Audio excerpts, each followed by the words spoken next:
warahmatullahi wabarakatuh. Selamat pagi, salam sejahtera untuk kita semua.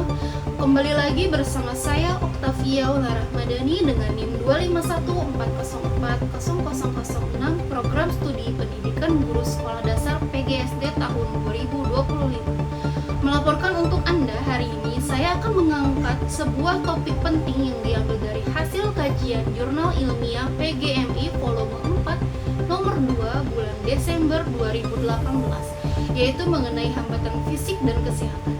Anak-anak dengan kondisi ini menghadapi berbagai tantangan dalam aktivitas sehari-hari, baik dalam bergerak, belajar maupun berinteraksi di lingkungan sosial. Namun demikian, melalui dukungan yang tepat dari keluarga, sekolah, dan masyarakat, mereka tetap memiliki kesempatan yang sama untuk berkembang dan meraih potensi terbaiknya.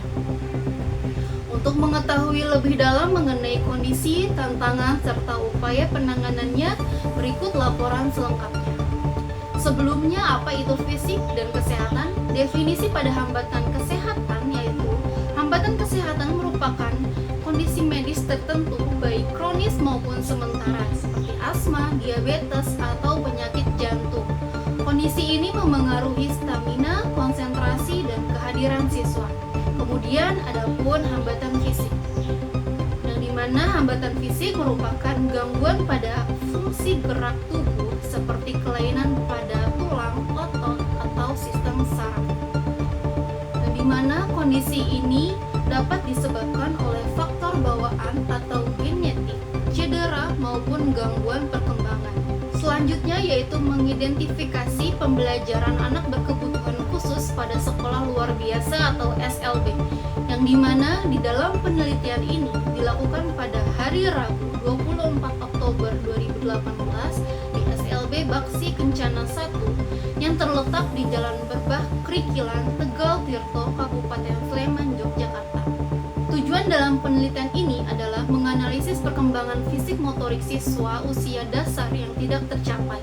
Penelitian ini menggunakan metode kualitatif deskriptif, data diperoleh dengan observasi, wawancara, dan dokumentasi. Penelitian dilakukan di SLB Baksi Kencana 1. Sampel dalam penelitian ini adalah satu orang siswa di kelas 3 yang mengalami kelainan pada proses perkembangan fisik dan motorik. Hasil analisis kemudian dianalisis dengan menggunakan kajian teori. Mengenai perkembangan fisik motorik siswa yang tidak tercapai, hasil penelitian menunjukkan bahwa perkembangan fisik motorik siswa yang tidak tercapai disebabkan karena siswa mengalami kelainan genetik atau keturunan seperti Down syndrome. Down syndrome ini adalah kelainan genetik yang disebabkan karena kelebihan kromosom 21 atau trisomy 21 yang disebabkan keterbatasan fisik, motorik, serta intelektual, dan sering terjadi dengan insidensi 1:1000 kelahiran yang salah satunya berakibat lemahnya otot pada salah satu tangan sehingga siswa sulit melakukan gerakan seperti menulis, menggambar, serta aktivitas sehari-hari.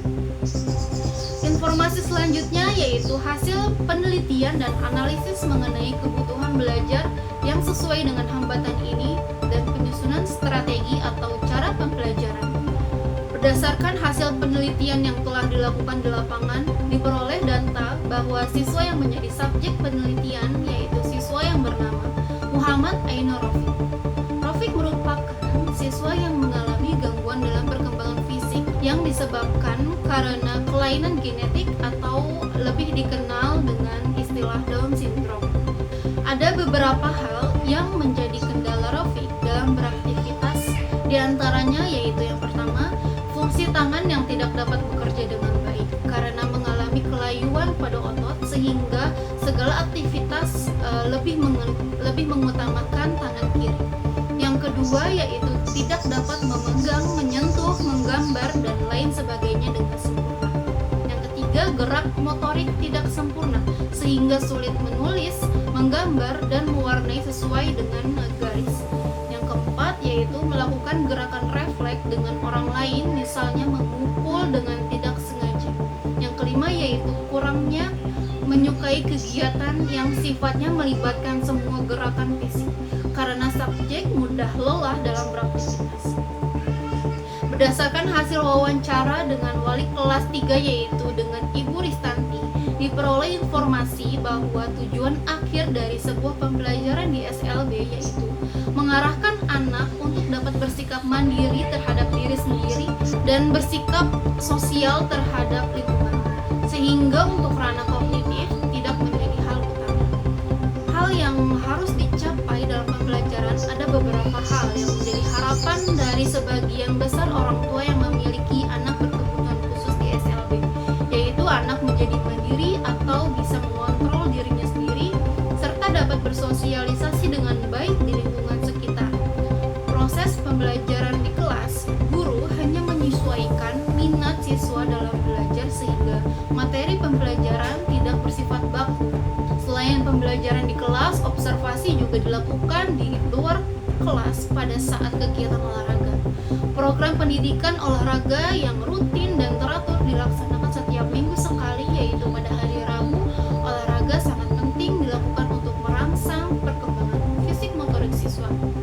Agar aktivitas olahraga memberikan rangsangan yang tepat, maka jenis-jenis kegiatan olahraga yang ada di SLB ini disesuaikan dengan tahap perkembangan dan kebutuhan fisik siswa.